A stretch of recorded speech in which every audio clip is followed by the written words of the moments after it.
What is going on, ladies and gentlemen, and welcome back for a very special drop-in edition of the Sideline Guys MMA show. I'm being joined once again by my esteemed co-host, my brother in arms, my Negron warrior, my guy, Sean Negron. How's it going, brother? Dude, it's going really, really well. We're here, getting close to another pay-per-view card, my brother. Yes, yes, sir. And it's only right. We're here. We can't keep New York City quiet, but most importantly, we're here to do a grab bag questionnaire, some might call it, with my guy Sean about all things combat sports. I'm unaware. I don't know what I'm stepping myself into, but still, I'm walking into the haunted house with blindfolds on and my hands up. Ladies and gentlemen, let's do the damn thing. But before we get into it, Sean, why don't you let the people know where they could find you on the interwebs? Well, I'm still suspended. If anyone cares, I'm still suspended from Twitter for doing nothing. I'm still convinced it has to do with our last name. I don't know what I Really? did, but yeah, because I can't put my last name in any social media for some reason, or like even any video game. They think it's a bad word. So Profanities. it's yeah. So I'm convinced because as you've seen my Twitter, you've seen what I do. I don't tweet anything personal. All I do is retweet sports, and it got me. So, but you can find me, I guess, bsreports.org, where Chris will make his debut sometime in the 2027-2028 era of time. And you can find me there. My email is in the link on the website, and you can shoot me a shout. I will help you any way I can in the sports world. You heard the man. He can dream, and I will continue to effort in those ways. You can catch me at Negrong MMA on Twitter as well as TikTok. Chris Negrong underscore on Instagram. Now, Sean, take me down this road. You All right, have the floor. This is I the got a bunch of combat topics. sports grab bag, cocksuckers. Let's fucking go. This is sort of we're gonna have a little bit of like a quick answer, sort of just give me your initial reaction sort of response, right? All right. So most of the time when we do these shows, it's usually Chris leading the dance, and then I'm kind of the Robin of the Batman sort of experience where I kind of give my little answers, and then he just absolutely annihilates me with some like crazy knowledge that he's been following the fighter before the person knew they were a fighter. He's following him on Instagram before Facebook existed. Like yeah, you heard that right. Like he's always he's got more knowledge than anyone I know. So I usually just try to do my best when I try to give my answers, and even though I guess it's worked since I'm winning a dynasty and the pick'ems this year. But I wanted to, yeah, I know he's going to get upset by that. But I wanted to throw in a couple quick questions because we haven't seen each other in quite some time. Life has definitely gotten in the way. And I'll start off randomly because I just thought of this now. I'm going to talk about some fighters that have fought recently or are currently going to be fighting. I don't want predictions. I don't want none of that. This is just about what you think about this fighter and what's next for them, sort of aspect, right? Okay. First one is one of my fan favorites. Um, she's still fighting now. Uh-huh. I think one of the biggest questions is coming of what is next for this woman in Rose Namajunas after suffering another loss. I think she's 2-3 in her last five. She's a two-time champion. Obviously moved to a different weight class, trying to capture golds. Hasn't worked as well as I think she had planned. But I think a lot of people are wondering what is next for Rose Namajunas. So I wanted to keep this as a surprise and kind of bring this to you. What do you think is next for her, and what would you like to see? What is next for her? All great questions. I would like to see her at a real camp first and foremost. I think that would be a very productive thing for her career. Now that we're on to the part where we explore realistic possibilities, I think a lot of people are quick to write her off. I thought that fight was very close. I thought it really came down to one round. That last round really, um, and Aaron Blanchfield just kind of took the fight by the scruff of the neck, right? You can't get mad at her for that. A lot of people are trying to write off Rose like she's washed or something. I thought she was clearly up 2-0 after the first two rounds, and to lose a fight like that obviously stings. But let's not act like she was not in this fight at all. I think Rose Namajunas will be just fine. Do I think her best outcomes take place at 125 pounds? I don't think so. I think although she hasn't made 115 for a while, I still think that is her best weight class, the weight class where she is most comfortable, but also where she has legitimate fight changing power, right? I think that was a big difference in this one, too, where you kind of saw shots where normally it would back people up. Aaron Blanchfield was right there, still in her face, and that was able to open a lot of opportunities, especially later on in the fight. So, 125 Rose, I think she's still a top five fighter, but I don't think she has championship potential at 125. Now, if she ends up back at 115, I could see her making a run really quick. But there's a lot of things going on in that division as well. So Lord knows. But if I'm being realistic here, give me Rose Namajunas, Alexa Grasso. Right? Who says no? See, and I like that. I like that. All right, I see. I wanted to get your answer on that because, like I said, you are the guru at this shit, and if there's anyone that could see someone come back from the ashes, it would be you. So, a lot of people think, oh, it's over for Rose. She should retire or just go back to her weight class and just call it a career. Maybe do one more fight. Obviously, um, her personal life and the person she chooses as a partner is definitely what comes up all the time when you mention her name. Not trying to say I'm a fan of that person or anything like that because I'm not, but it is what it is. We're here now, and I think a lot of people use that to excuse that she's, a lot of people think she's not the same fighter. She doesn't look the same, and I try to look and lean more towards the fact that it's a new weight class and it will take some time, but it is what it is. One of my next questions kind of sticks to that same fight night card, right? This one was the main event with Brandon Moreno. Big win in the main event. Looked pretty dominant. We talked about this off air, that yes, it was 2 versus 3 technically, but I felt like Albazi being out 18 months and, Brandon Moreno's kind of been sticking right between, championship to number one or number two contender this entire time. And while I felt Albazi didn't beat Kai Car France, he did get the decision. And but we're kind of stuck here, right? Again, with this flyweight division, with Pantoja, Moreno, and Royval, and you got Royval and Moreno kind of stuck again, where I feel like they're gatekeepers. Moreno looks dominant again. What would you do with Brandon Moreno now? Like, what's next for him? The assassin baby. It was great to see him come back and get that kind of a performance against Amir Albazi. I thought it was a mixture of a lot of things that left me a little surprised. The first being obviously the anomaly that was Brandon Moreno versus Brandon Royval, right? Brandon squared, the clash of the Brandons. I thought he looked very bad in that fight, if I'm being honest. And I thought this fight was obviously a truer to form performance of what he looks like out there, especially with Fortis MMA. But also, I just thought Amir Albazi looked off, man. I thought he wasn't able to get anything going. And I can't really tell if that was just because of how phenomenal Brandon Moreno was, right? You want to give him all the credit. But it also did feel like he was kind of stuck in first gear for the majority of this fight, too. So, uh, kind of don't really know how to frame this win because of that. But I think ultimately it was a phenomenal performance, and you gotta give credit where credit is due. I thought he looked not only dominant but also improved when it comes to sticking and moving, and also repositioning himself in ways that he didn't look against Brandon Royval. So once again, things you want to see.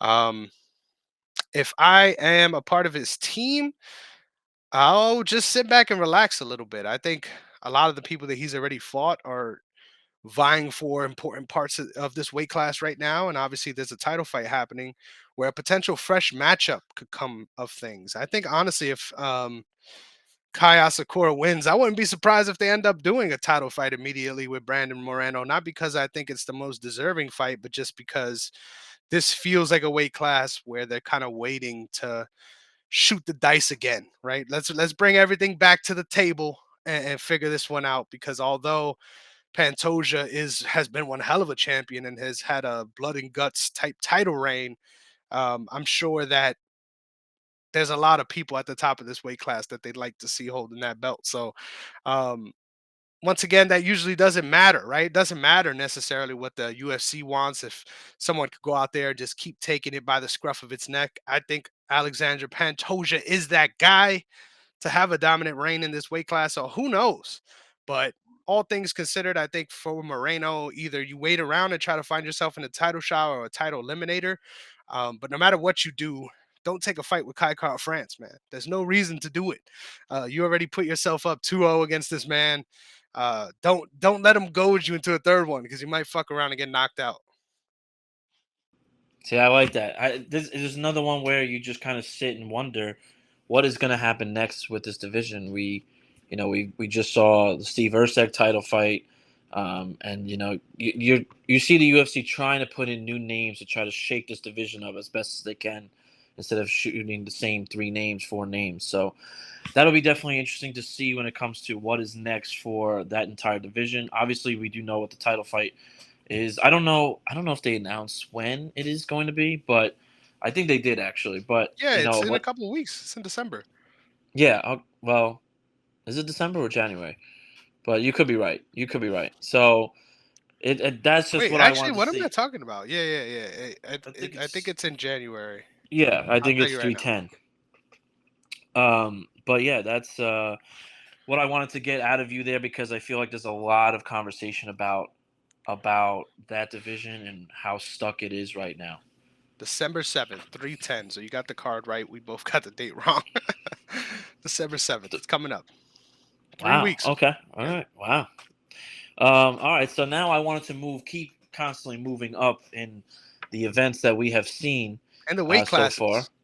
Yeah, Like and weight consequently. classes. But this one, I kind of want to keep it from go into 308 a little bit here. Stay on 308 just for a couple minutes. Yep. And I want to start off with the three last fights that we saw. I feel like all three play a big dividend in what happens now in each division, right? If we start off with the light heavyweight bout between Ankalaev and Rakic, Ankalaev looked good. He didn't wrestle. Wasn't the greatest fight to ever see. It was kind of looked slow to the common fan. But Ankalaev did get the job done. I felt like the fight was a little closer than what the odds suggested. But the reason I bring this up is really to bring to you Ankalaev. I assume now is the number one contender, and he's always been. But this title fight should happen between him and Alex Pereira. Do you think that is what's next for both of these guys? And then my other question would be for Rakic now. Every time I feel like he gets close, something happens where he just falls down. Like he's always taking 2 steps forward to 1 step back. And I feel like every time he gets so close, he just misses the mark. And what do you think would happen next for him? All great questions. As far as the future of the light heavyweight division, I think that is the fight to make. You have to make Big Ankh versus Poatan. That's the fight to make. How competitive that fight is, that's another question for another day. Um, I don't know, man. I think this is gonna be the fight we end up seeing. But if they do go another direction, I won't say I will be 100% surprised either. Good shouts with that fight too. I agree, it was closer than anyone would have wanted it to be, all things considered, right? But Yeah. yeah, I Do think you ultimately, say? Sorry to interrupt you. I was going to say, do you say Ankalaev, like, you wouldn't be surprised if Ankalaev doesn't get the fight because of his honestly, I performance in his would last be at fight, this or stage. At this because he's a stage, at wrestler? this stage, bro, I would be surprised if he doesn't get the fight because they already put him in this position, right? Twice, where you have this number one contenders bout, and I think this sort of grudge match goes back to when he fought for the vacant title. I think that Hmm. whole fight, and for whatever reason, it ended up being a draw. And to me, it kind of felt like the UFC took it out on Ankh. Like it was like, hey, you should have fucking Yeah. won. Like this is the chance we gave you. You should have won. And it's like, but then why aren't you guys mad at Yanni Blackjacks? What the fuck is going on over Yanni here? Blackjacks. So yeah, man, I don't know. I think ultimately though, the right guy is in the right position. He should be getting the title shot. Let's see if that's what they end up going with. And my prediction is Alex Pereira wins that by KO as well. What's the next one? Wow. And you said before that when it came to competitiveness towards this fight, do you think this fight would be more competitive because he's a wrestler and Alex obviously, as you know, everyone talks about, he isn't the greatest when he's put on his back. So do you think it would be more competitive in a fight for Ankalaev, or do you think, you know, a Pereira fighting Khalil Roundtree or, you know, everyone he's fought before would be more of a competitive fight? It's a great question. I think it comes down to how healthy Poatan is. I think at this stage of Mm. his career, you have to wonder if he ever is even hitting 100%, right? Going into these fights, and then what comes after it. At this point, it hasn't bit him, right? So we never look at it like, oh yeah, these injuries that have been piling up for Poatan. But it seems like every one of his fights, he's had either a lingering issue or an issue that came up after it, right? So he's an older guy at this stage of his career. I think that's what his biggest battle is, really, moving forward with the UFC, is how healthy he can stay and how that reflects in his performances. So I hope I answered your question. No, you did. That was perfect. All right, so then now moving on to the co-main of that pay-per-view, Whittaker versus Shemaev. Man, that was wild.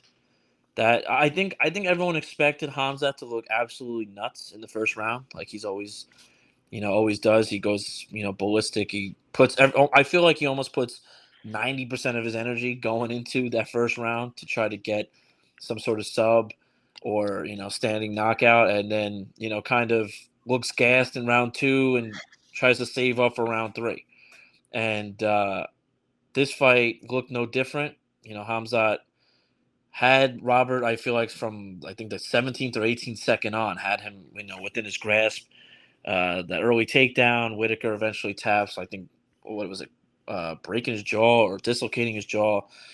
Nasty, nasty work from Khamzat. But, you know, kind of raises the question. We talked about this off air as well. I think I don't know if it was on the phone or over text, but you kind of wonder with Khamzat, right? You feel like maybe he deserves a title shot. People think he does. But the thing is, you know, Sean Strickland's next, and we know that. You know, that seems like that's pretty set in stone. But one of my concerns with Khamzat is that can he get to 185? Not 186, 185. I feel like that 1 pound is such a big difference for fighters who already struggle making weight. And this is a guy who struggled, you know, to make weight at 170. You thought middleweight would make it easier. Seems like it's just as hard. You know, Whittaker is another one where you have to ask what is next for Whittaker, which is a real bummer. But my question to you first, before I ask about Whittaker, is with Khamzat, he's probably next for winner of Sean versus Strikers 2. But are you confident that Khamzat can make a title fight? And is he, even if he can and wins, let's say, do you see him being a long-term champion or even able to fight in championship fights? Whew, that's a loaded question right Loaded there. question. I know. Shout out to Boers. The guy's a maniac, right? And I think if you had a chance to buy stock, now's the time to do it. I think a lot of people were selling it before that last fight. So now everyone's trying to buy it up again. So I think he's probably the strongest he's been in his entire career. I think he is clearly grown into middleweight. When he first moved up, I had some questions about his size in middleweight. Now that doesn't exist at all. Like the dude looks legitimately huge for the weight class, which Yeah. is a crazy thing to think about. Like the only person I think similarly as far as like growth through these weight classes, Michelle Pereira, right? Another guy that found Hell his yeah. way up to middleweight and now looks absolutely huge in the weight class. You see Hamza in that last fight. You're like, how the hell did he ever make 170. And usually Robert Whittaker looks like a smaller guy out there. That was times two in that matchup. So I don't worry about his health in the long term. I think all these things happening, you got to chalk it up to bad luck. And at a certain point, these things just need to figure themselves out, right? There hasn't been a marquee or headlining injury as far as like, he's coming off an Achilles tear or he's coming off of this. It's been a lot of happenstance and bad luck. Just call it what it is. So I think this is the healthiest we've seen him in his UFC run, and I'd love to see him get back to competing more regularly. But yeah, I don't worry about him showing up for title fights. I think he'll find a way to the scale. Okay. All right. And then if you look to the opposite side of the octagon, we're here. Robert Whittaker, I feel like, is a fan favorite for so many people.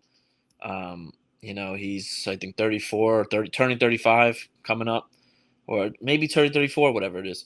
But another guy who we've seen for, I feel like, the last 7-8 years climb the ladder, get into title fights after having the belt, losing to Adesanya, and then climb the ladder again, losing to Adesanya again. But his last 3 losses have been to Adesanya, Dricus, and Khamzat, which I feel like are all in front of him at 1, 2, and 3 in the pecking order, besides Sean Strickland. Um, what is next for you think for Robert Whittaker?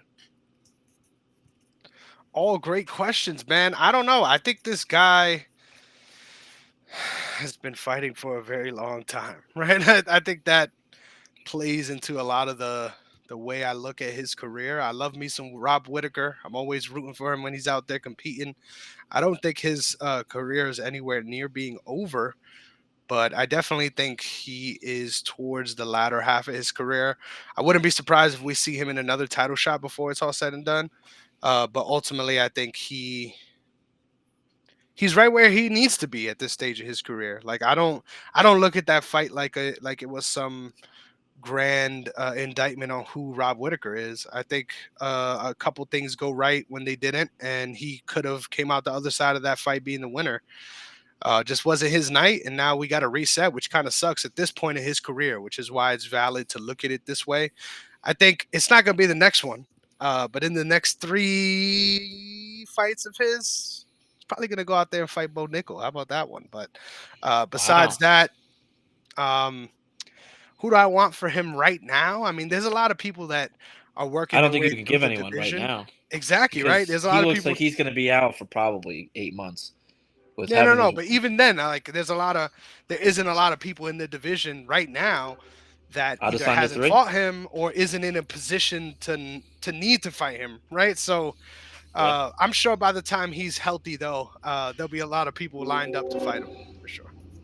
Yeah, I was going to say the only thing I could think of at the moment is either Sean Strickland.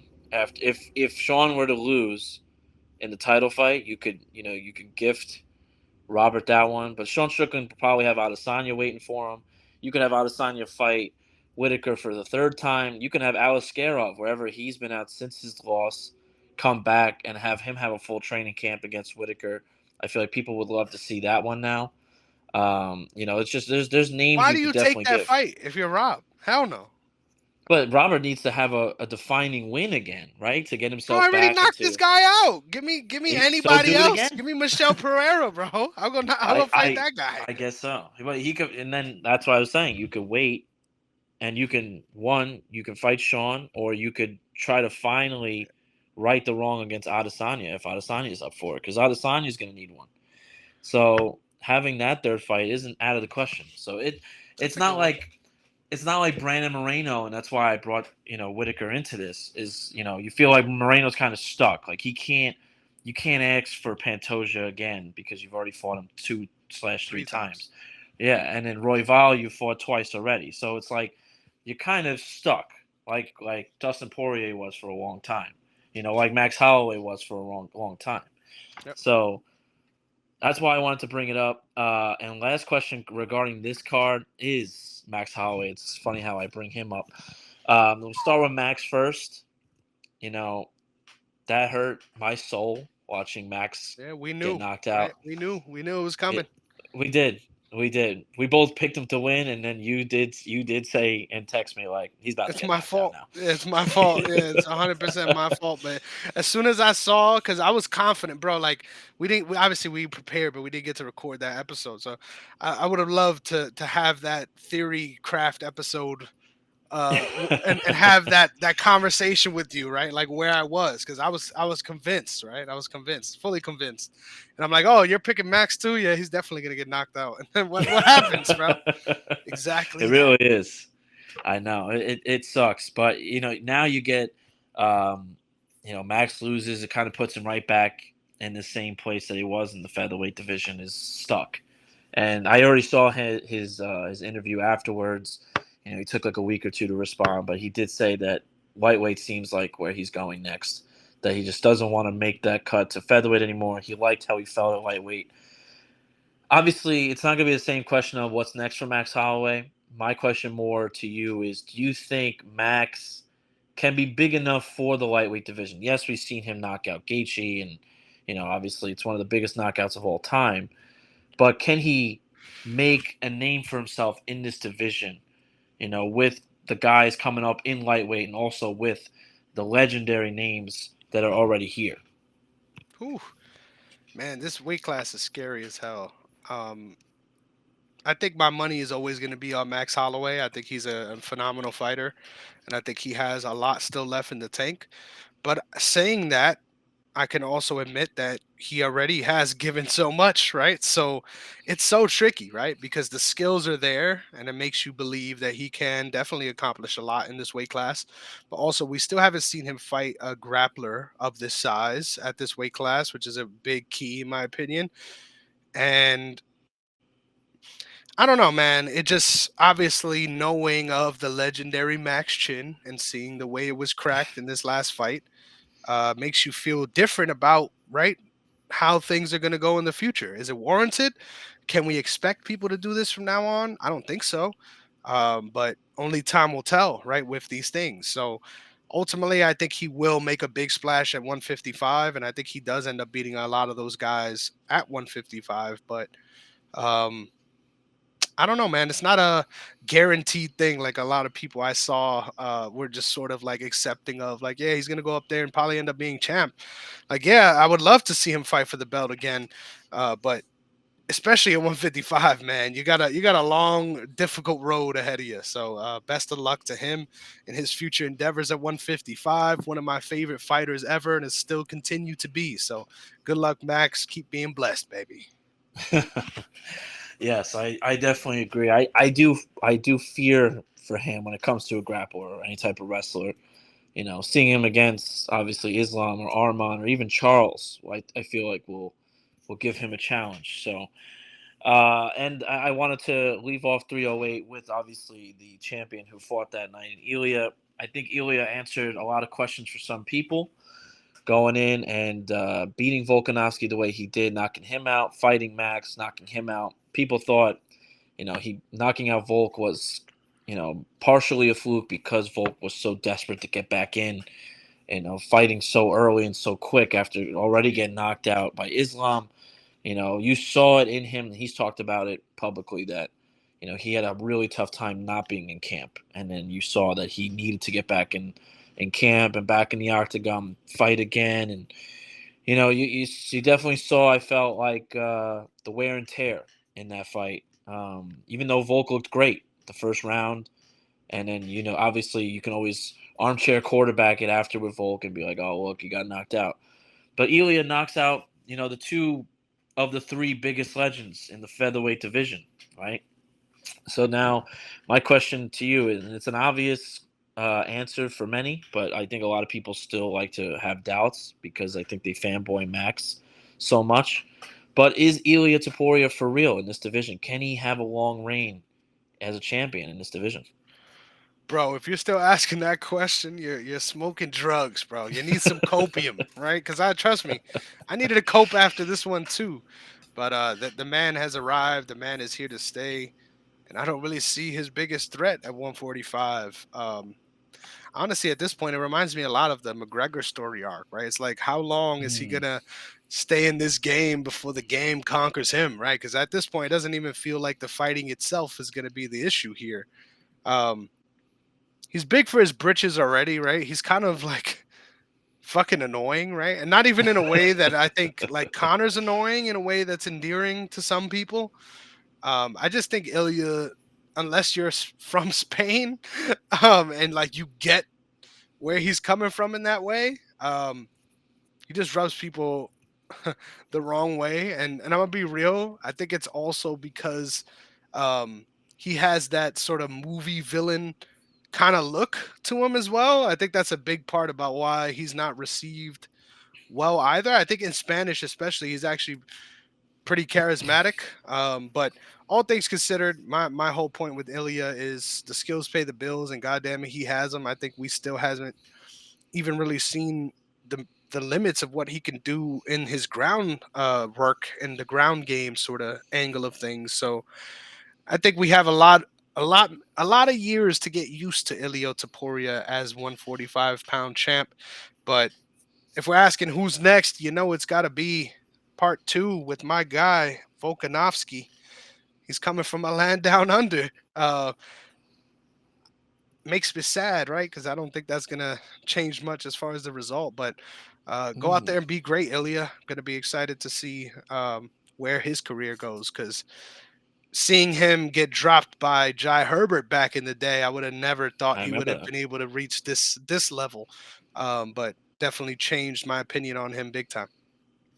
Yeah, yeah, that was kind of where I was leaning towards with Volk coming up next for the second fight. Obviously, that seems what is the obvious choice for this division. Not that like I don't want to be technical when I ask this, and I know you kind of just hinted at what your answer is, but do you see that second fight can obviously it's MMA, so anything can go differently. But do you think this fight is a lot closer than the first fight goes, or do you see this with how we've seen this now with Topuria? You know, not even in his title fights, but even with his lead up to the title fight, he's looked so dominant. Do you see this as a way Volk can come back and reclaim his throne? Tough, man. It's tough. I think if this was like 4 years ago and we got to see Mm, this play out in his career, he might have been in a better position to come back in this scenario. I think the second fight is going to be closer, but I think it ends up with either a similar or just a more prolonged version of that same beatdown. I think ultimately Ilya ends up winning by TKO again. Unfortunately, it makes me sad, but I think honestly though, would I be surprised if Alex shows up and makes it all-time great fight and looks amazing? No, like the guy's an anomaly in every single way. And before this, we didn't see a chink in his armor, right? Even when he lost, it looked like he um, was on top of the world. But god damn it, it came crashing down quick. And especially at this age, it's hard to bank on anybody to look superhuman. But if anyone could do it, it's someone like Alex, right, who's had a insane run in his own right. So uh, much credit to that guy. He's a legend, and in my opinion, still doesn't really get the respect he deserves for what he's been able to accomplish. But it'll be real tough for him to beat Ilya. yeah, yeah, I think so too. I think it's definitely leaning towards something I never thought I would say, where I would be going into a fight thinking that Volk doesn't have the best odds of winning. Even in the fight against Islam, the second one, I we didn't know about it until 5 6 days before. That was the only time where I was like, it would be really tough for Volk to come in and win. I wish he never took that fight. Yes, it saved the card. Same thing with Usman, but it was a tough one to see, right? Yeah. Um, Now I want to get into sort of some 309 stuff. I'm not asking about winners or losers. That we'll save for our breakdown episode that comes up in a couple days. But I wanted to ask you about certain fighters that are on this card. It's here in New York, closer to you than it is me.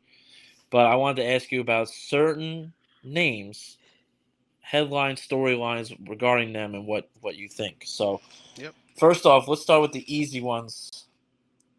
I want to ask you. This should be quick.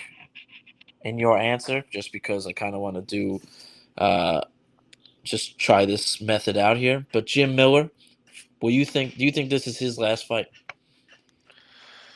Last fight? No, no, definitely Wow. not. But I don't think he wins here. Oh, you told me not to. But hey, There you go. A little sneak peek to the episode. I like that. I like that. Chris Weidman also fighting oh my on god, this card as well. You know, he is a New York legend yes. over here in Long Island, especially. Um, do you think, whatever you think of this fight, do you think this is his end? Whew. I hope so.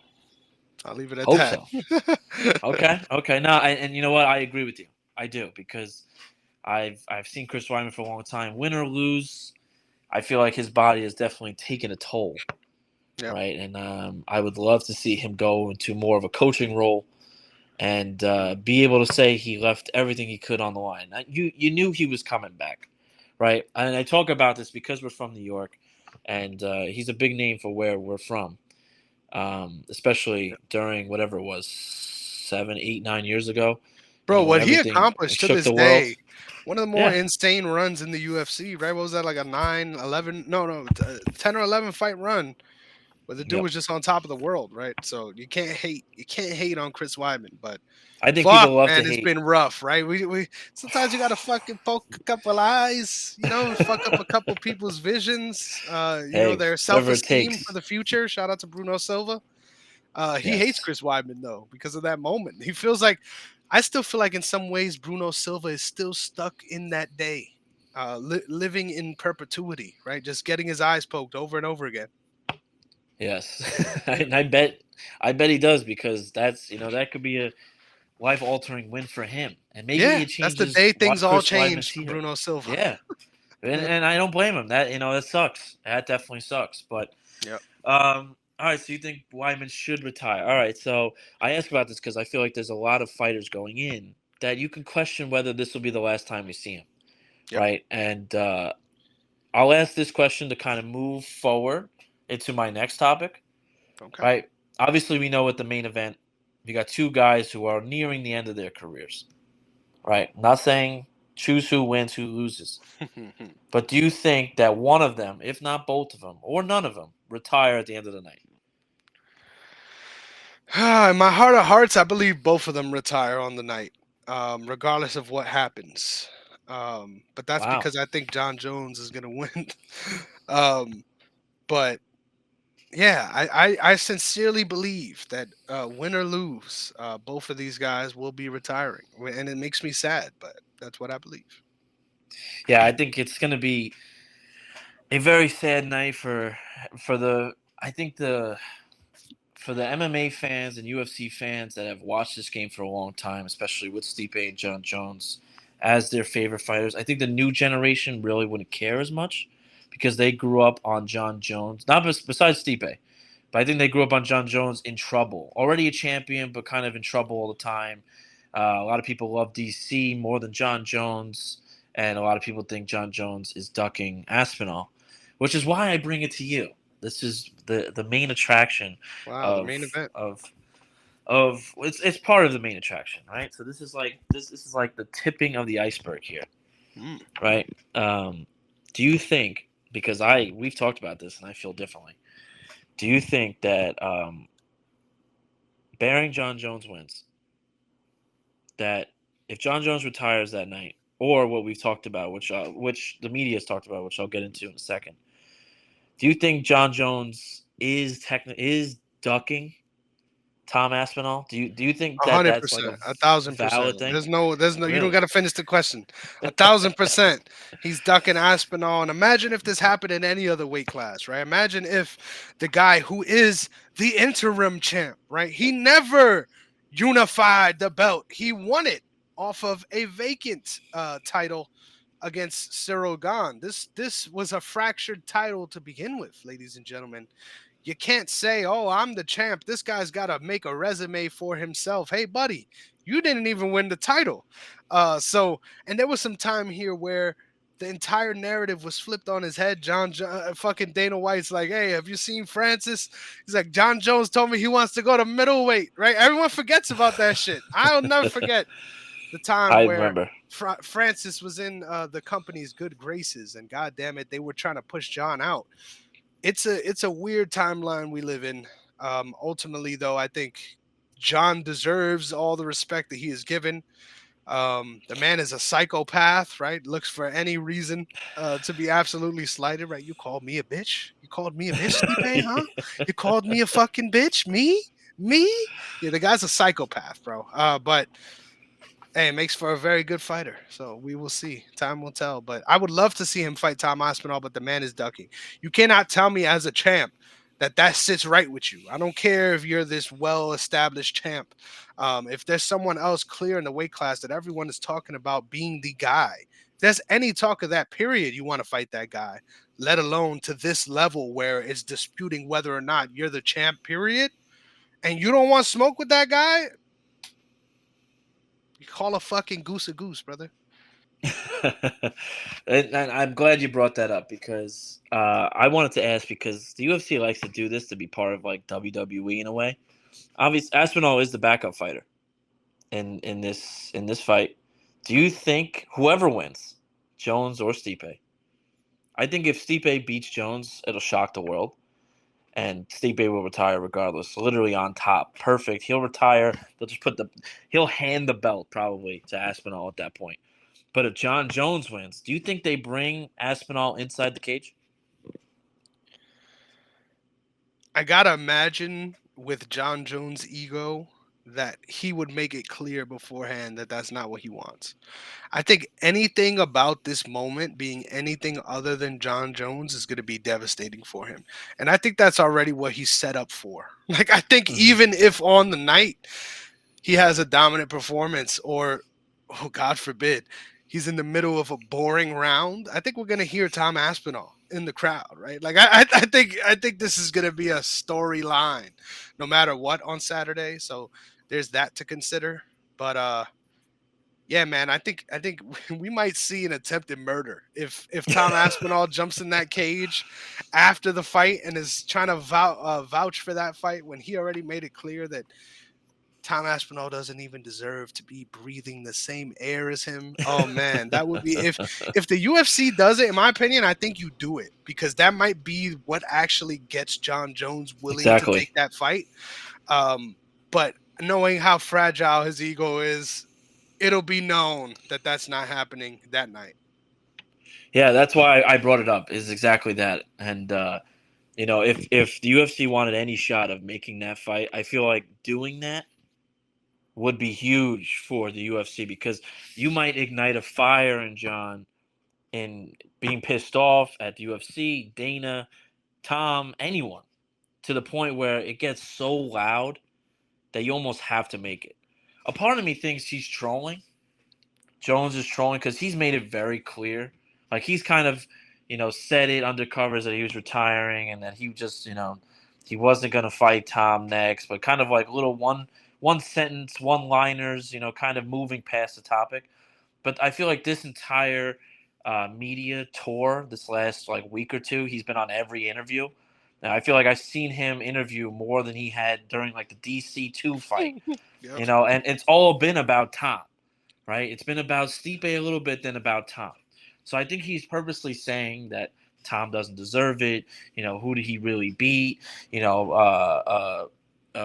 Johnny Walker was basically him 6 years ago.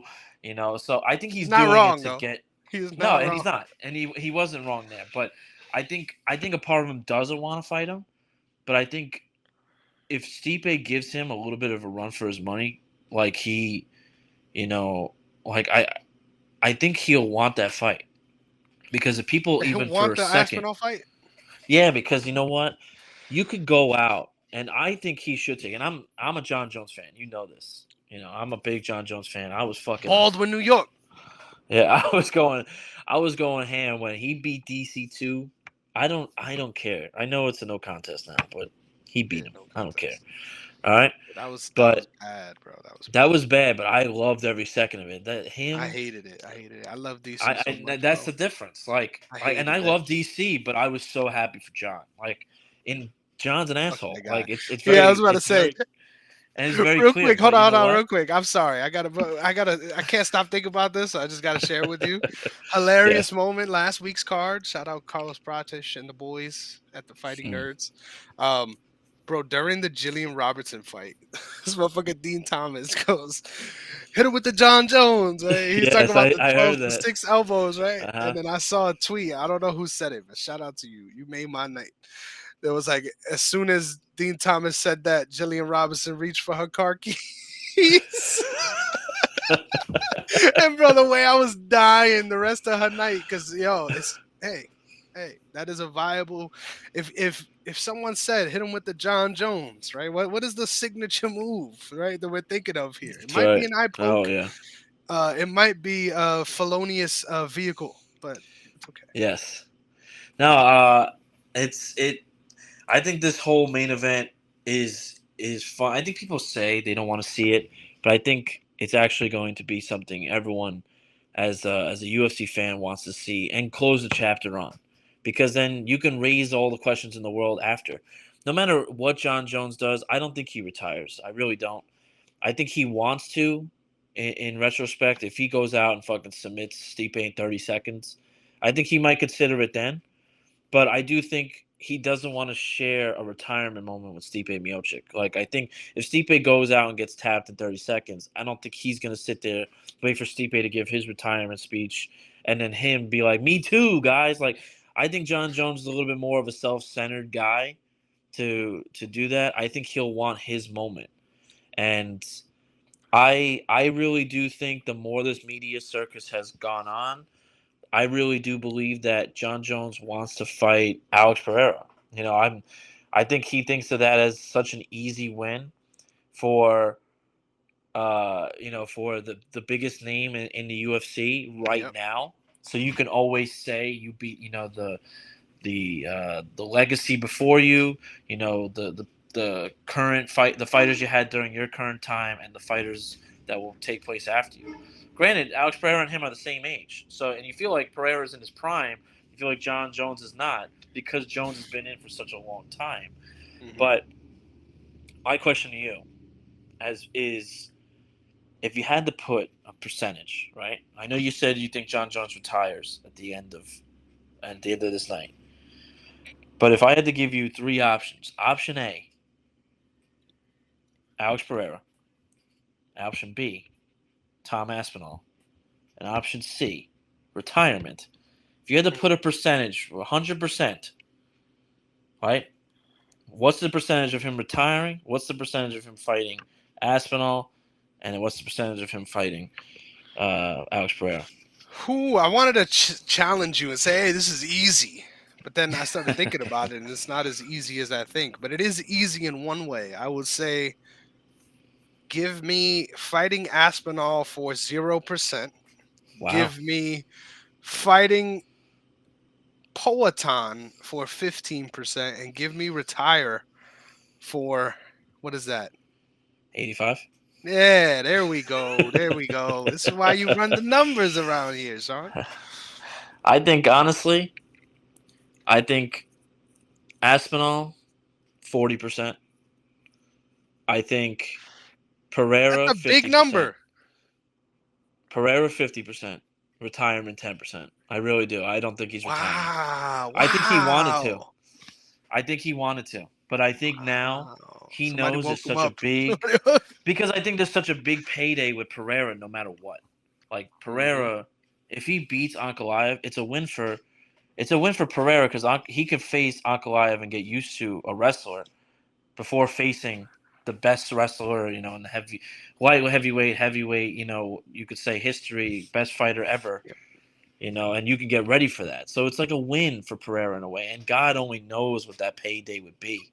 And I think that's the reason John doesn't want to fight Tom, because I don't think he likes Tom, and he doesn't want to give Tom any sort of check like that, because fighting Jon Jones is going to bring you a check no matter what. So I don't even think he wants to give Tom any sort of satisfaction. I think Tom fucked up. because I I think don't think Tom I don't plays. think Jon Jones wants to lose. All right, we can have this He's not gonna conversation over lose and to over Tom again. Aspinall, bro. We can have this conversation over and over again. The way he ducked Francis, the way he ducked heavyweight for Wow. so long, the way he's ducking Aspinall now. He does not want to fight real Mm. fighters. He does not want to fight the best contender.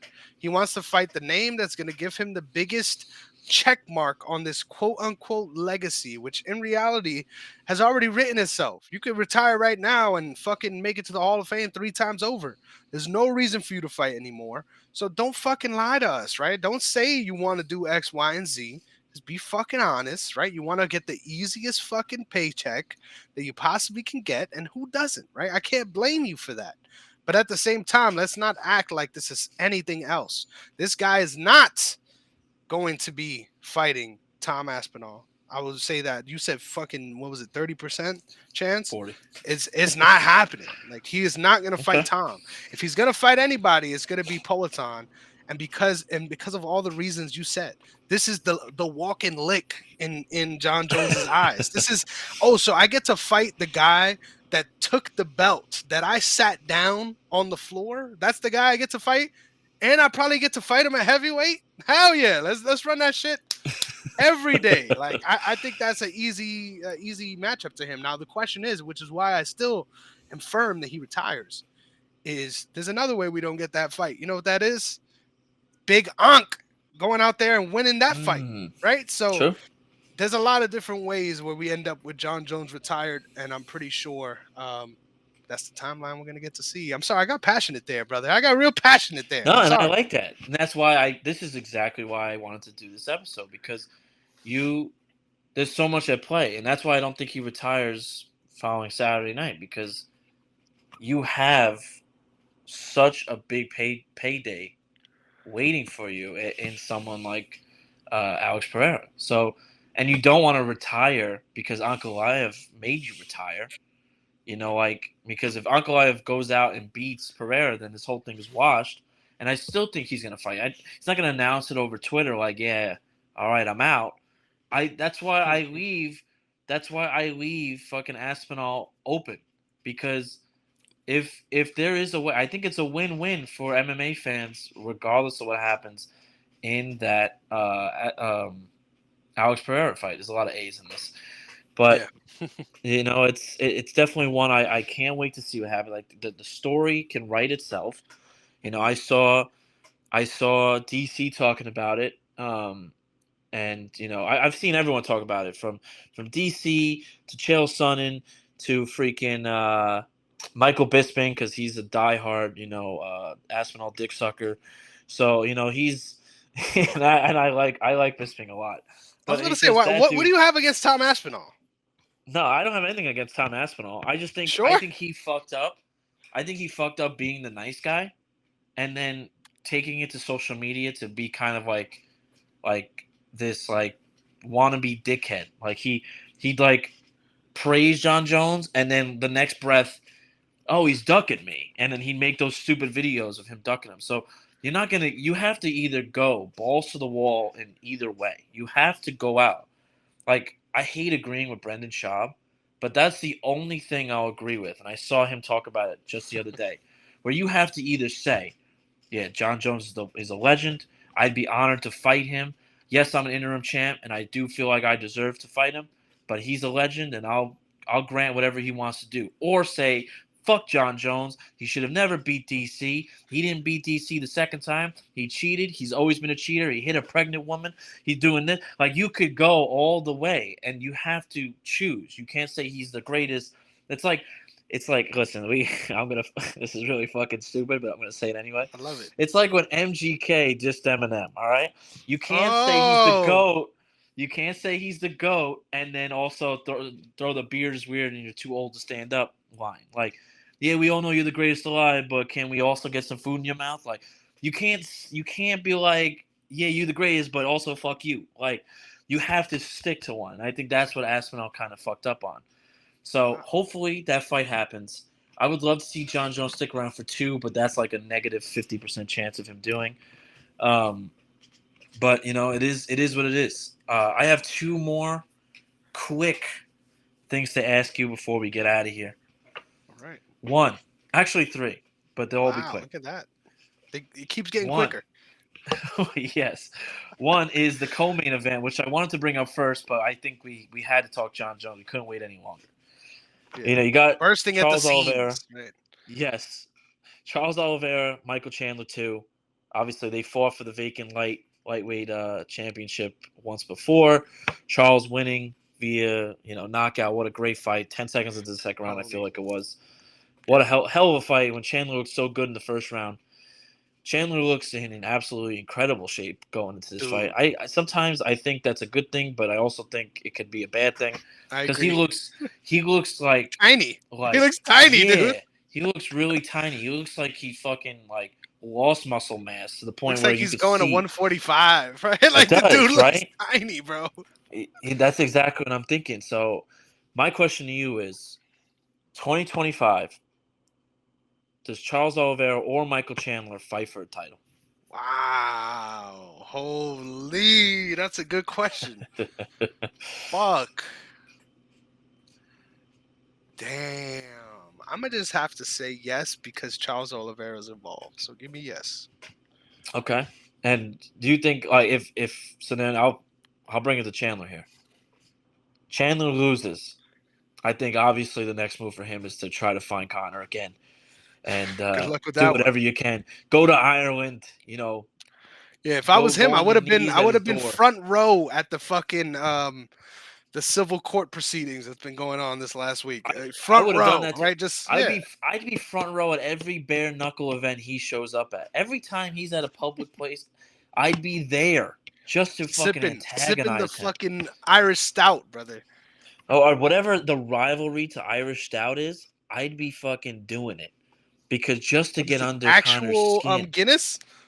Is it? There you go. Yeah. See, I don't drink, so I don't fucking know shit about that. So that's exactly what I'd be doing. Every time Conor's at, F1 racing, BKFC, his civil court proceedings, talking about the UFC, I'd be right there. A strip club in Boise, Idaho. Like no matter Because you'll get the where you fight. see the post. I don't care. I don't care where he is. I'd be wearing his clothes. I'd do whatever, like Ilia does. Because Ilia has definitely gotten under Conor's skin because he's trying to beat him so bad. So I would do it because then Conor has to do something. And that was my second point in this whole thing. Chandler wins. I think it sets up, he's out of his mind, I think. I love what he wants to do when it comes to, I want to win and then I want to fight, for the belt.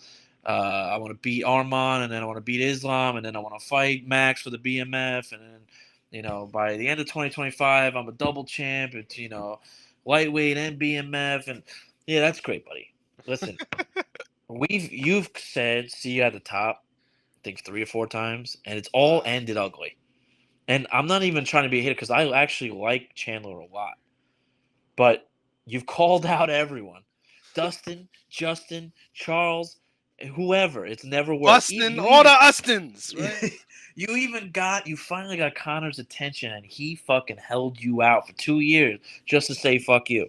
Granted, I think Conor's doesn't even know where he is right now himself. But, I don't think Conor ever fights again. And that's the one question I'm bringing to you about Conor because I don't want to make this a Conor thing. Oh my God, we got a Conor question in. I didn't even think we could fit that into the episode.